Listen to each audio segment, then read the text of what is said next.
You're listening to and such a short amount of time to do it in. a Mamma Mia podcast. From Mamma Mia, hi, I'm Claire Murphy. Welcome to The Quickie, getting you up to speed daily. Pandemic, pivot, self-isolate, restrictions, unprecedented, lockdowns, bubbles, vaccine stocks, new normal, COVID safe, social distancing, community transmission, QR codes, wear a mask, stay at home orders, vaccine daily numbers, sheeple, Pfizer, scamdemic, blood clots, border closures, Delta strain, variants.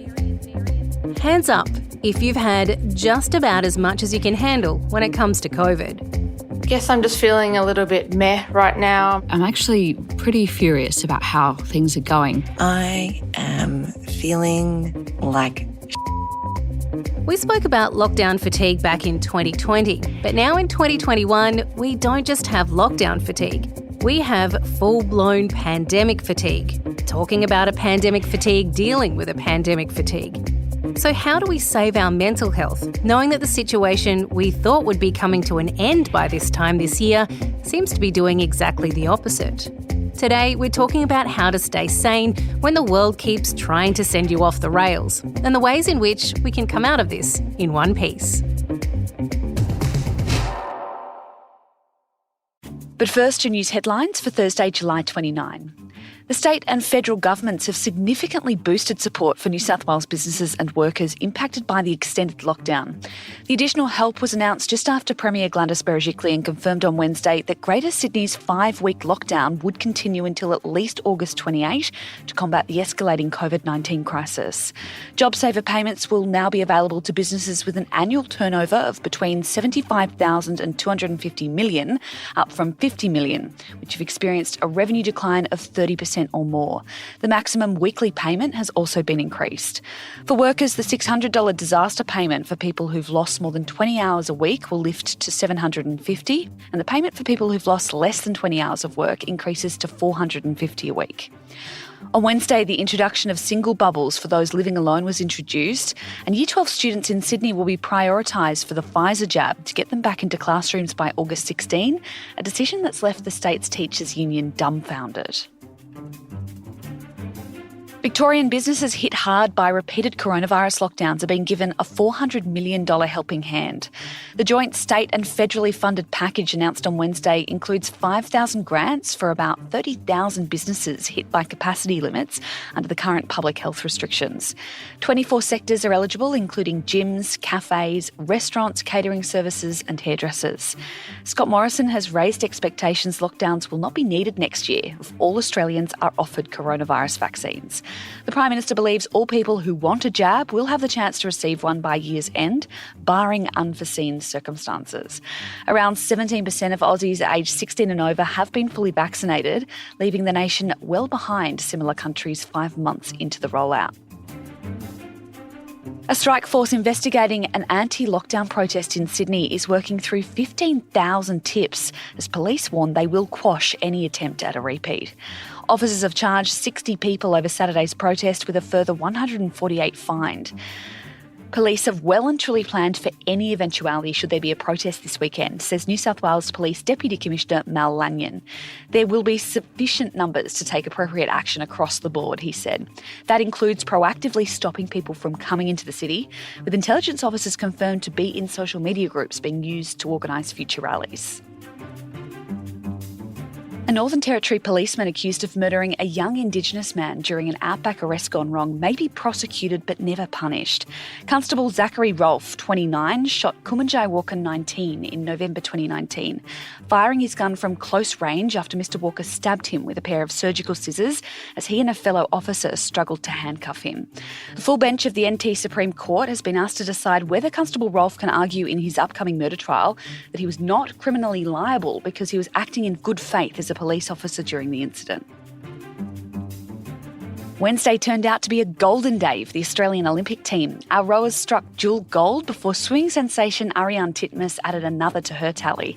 It's the 5th time Australia has won 3 gold Olympics on a single Olympic day and the first since Beijing 2008. The hat-trick of medals took Australia to 5th on the gold medal tally. Meanwhile, American gymnast and worldwide superstar Simone Biles will not defend her Olympic title. The decision comes a day after Biles removed herself from the team final following one rotation because she felt she wasn't mentally ready. Today, swimmer Kyle Chalmers will defend his 100-metre freestyle title in Tokyo. He has the chance to become the first Australian to win 2 Olympic gold medals in the men's event. That's your latest news headlines. Up in a moment, today's deep dive.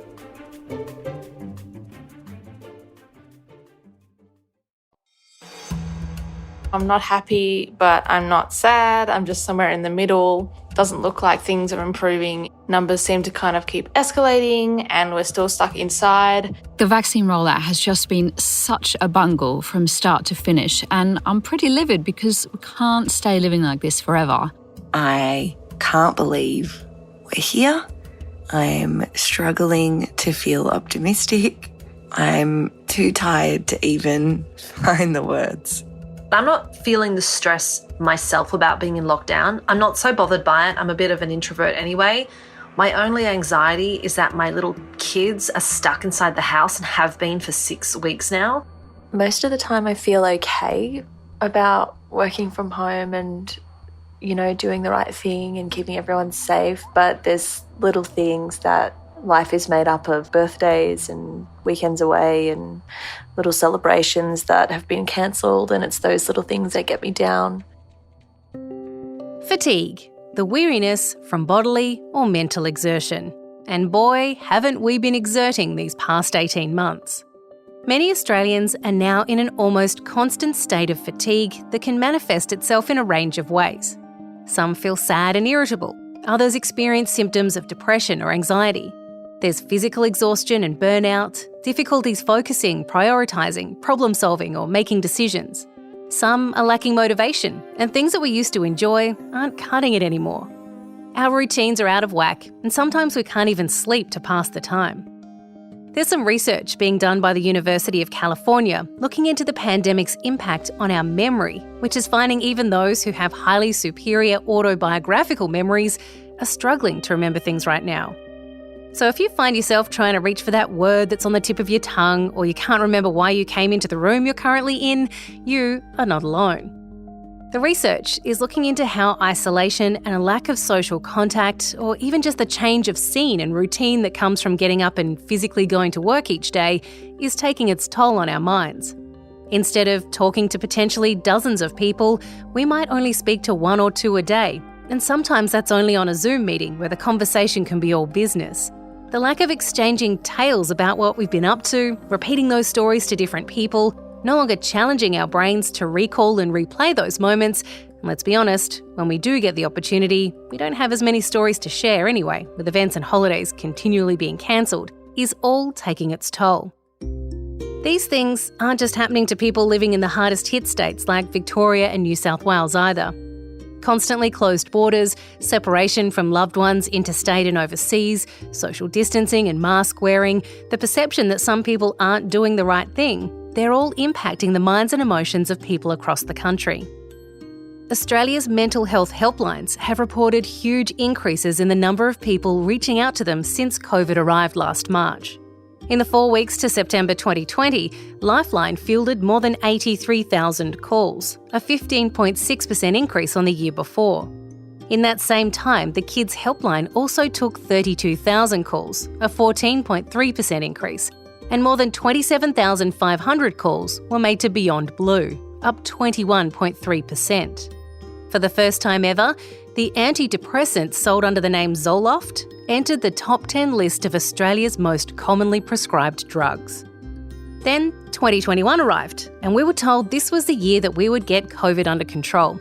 We would get vaccinated, our ticket to going back to life sort of like it was pre-pandemic. But 2021 didn't get the memo. Now our lives are spent in constant conversation about whether you've been vaccinated. Have you got an appointment? Which vaccine did you get? Are you eligible? Why don't we have enough vaccines? Why is it so hard to get one? Why do we keep being told different recommendations? Why is this taking so long? Mixed in with those who are fighting for their right not to get one. While 38-year-old international student Adriana Midori Takar was dying in a Sydney hospital from COVID-19 on the weekend, her boyfriend only able to say goodbye through the window, People marched in the streets just blocks away without masks, holding signs denying the virus that had cruelly taken her life even exists, or that they didn't need to be vaccinated against it. Those who stayed at home as the government had asked, furious that their sacrifice and hard work seemed to be all for nothing, this event possibly spreading the Delta variant even further. 18 months after the pandemic started here, some Aussies are fraying at the edges. So how do we rein it in and keep our minds safe from the pressures of this extended COVID crisis? Associate Professor Vicky Knott is Discipline Lead for the Australian College of Applied Psychology in Brisbane, whose research focuses on the development of interventions aimed at improving health and mental health outcomes. She's also increasingly looking at pandemic fatigue and anxiety to try and help people come to terms with this new post-COVID reality. Vicky, Australians seem quite divided about a lot of things COVID-related right now. Some want freedom while others go about their day doing the right thing and staying home. And that friction's causing some serious frustrations and anger. So how do we not let that just consume us? I think many of us are frustrated and feeling high levels of anger about what's going on at the moment. A lot of that, I think, is linked to the uncertainty that we feel about the future. And we don't cope with uncertainty well. We certainly like to be in control of our lives. And part of that is fueling the debate for those who are breaking the rules. And yet, on the other hand, we really want to be able to make decisions, have a sense of control and autonomy over our lives. Keeping it in check, I think, is difficult. I think that it's very easy to get caught up, particularly reading social media, having debates with friends and loved ones who may have different opinions. So I think it's just about acknowledging that emotion in our body, staying as much as we can in the present moment. When we first started experiencing this pandemic and the lockdowns that are associated with it, we were kind of feeling like there was still light at the end of the tunnel, that vaccines would come and save the day and we would, get back to our new sense of normal. I'm sensing a shift with these recent lockdowns now that people feel like there is no end in sight. What do we do when we feel like we've got nothing to look forward to? The fatigue has certainly set in and we have this sense of a Groundhog Day. We're feeling like nothing we're doing matters and we're stuck in this kind of never-ending cycle of doing the same thing over and over. And I think we're losing hope for the future, and that's not a particularly good place for us to be. So I think the first thing we need to do is acknowledge, it's a very difficult time. It's completely normal for us to be feeling frustrated and stressed and maybe even a bit depressed. And I think being compassionate to ourselves, because after all, we've not lived through a pandemic before. And we often find it difficult to be compassionate to ourselves. We're very good at being compassionate towards others.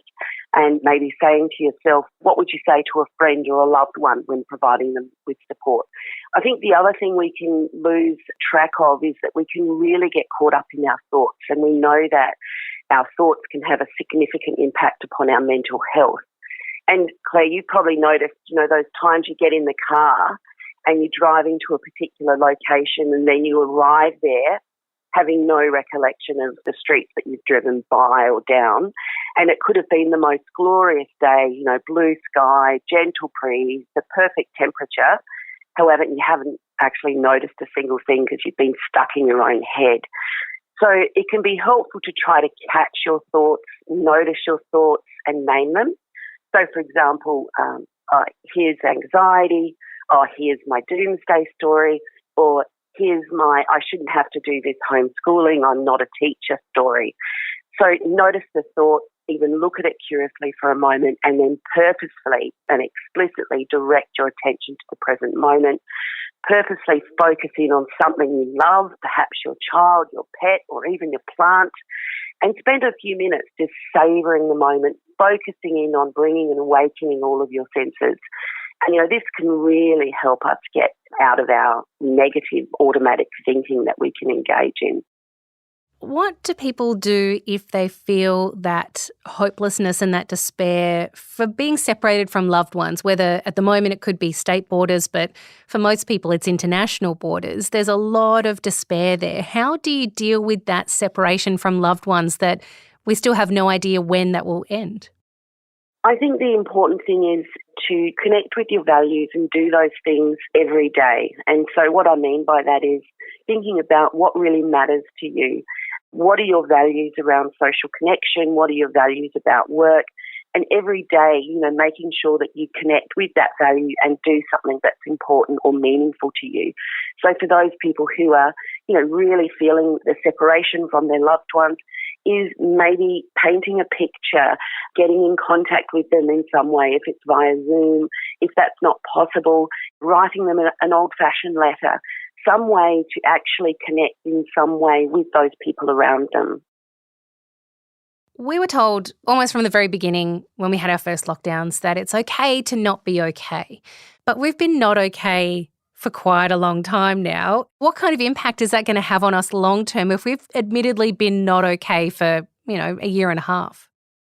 Well, I think you're quite right. And we do know from research, particularly conducted in the area of workplaces, the concept of burnout. And we know that from a physiological point of view, when we're burnt out over time, our bodies and our immune systems don't function as well as they used to. So I would predict that this exposure to stress and distress over a period of time is going to take its toll, and we really need to, I guess, as individuals, really try to make sure that we're getting good sleep, that we're eating well, that we're not blurring the boundaries between work and home, which can often happen. When we're in lockdown, we kind of roll out of bed, get straight onto the computer, and we could still be there at 7 o'clock at night. So we really need to be taking good care of ourselves and being really mindful of the fact that, our bodies are stressed. We're all quite stressed. Even if we're very successful and we don't necessarily experience any psychological disorder of some kind, we still are exposing ourselves to that ongoing stress and worry about our future. And so we do need to take care of ourselves. When it comes to actual lockdowns, there are people who are very happy to stay at home, but there are others who get a real sense of cabin fever. What advice do you have for those who really feel like the walls are closing in when it comes to lockdown? We all know of the classic distinction between introverts and extroverts, and many introverts are enjoying working at home and, not having to have that extra stimulation of engaging constantly with colleagues. And for others, they're just really missing that social interaction. So again, I think it's about every day mindfully doing something, even scheduling pleasant activities into your life every day. It could be something as simple as enjoying making your favourite meal or enjoying your favourite coffee or tea and really savouring each and every moment of that. So it's, trying to get out of our heads and again, into the present moment.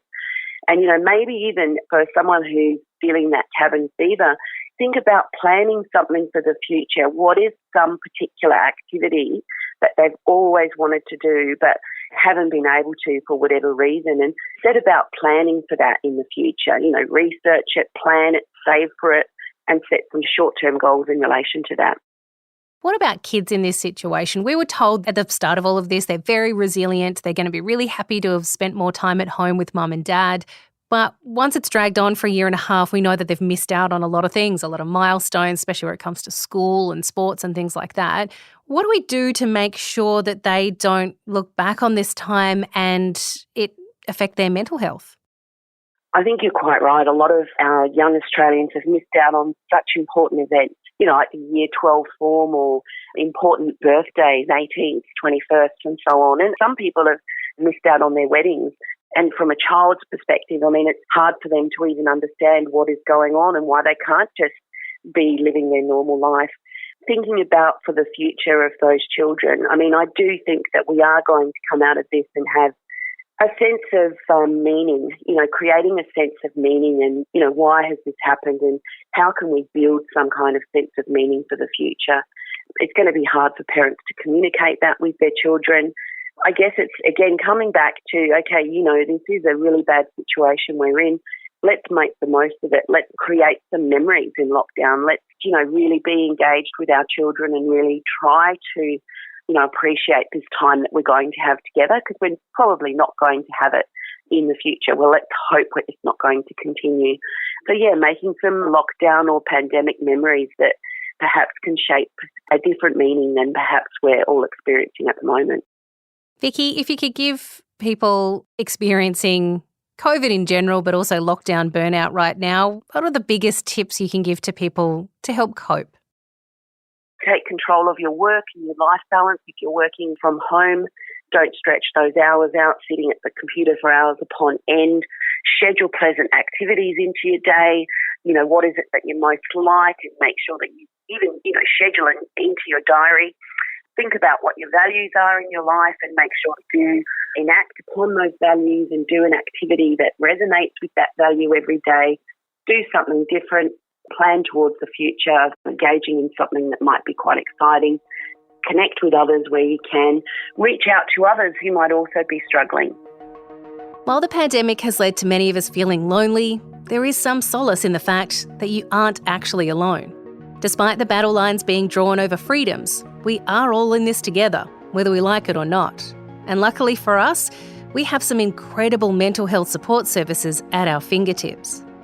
We'll pop the links to Lifeline 13 11 14, Kids Helpline 1800 55 1800 and Beyond Blue 1300 224 636 in our show notes. But if you're not the chat on the phone type of person, did you know you can actually text Lifeline any time of the day or night and someone will text you back? You send your message to 0477 13 11 14. Answer a couple of questions. You can have a text chat with someone rather than taking the lunge straight to the call. An even easier way to make sure you're talking to someone when you need it the most.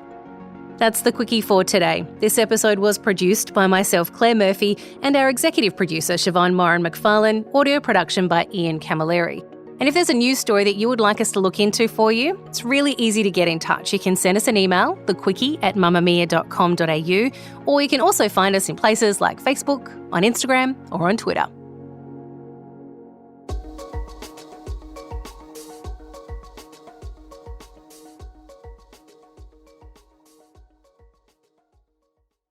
Mamamia acknowledges the traditional owners of the land we have recorded this podcast on, the Gadigal people of the Eora Nation.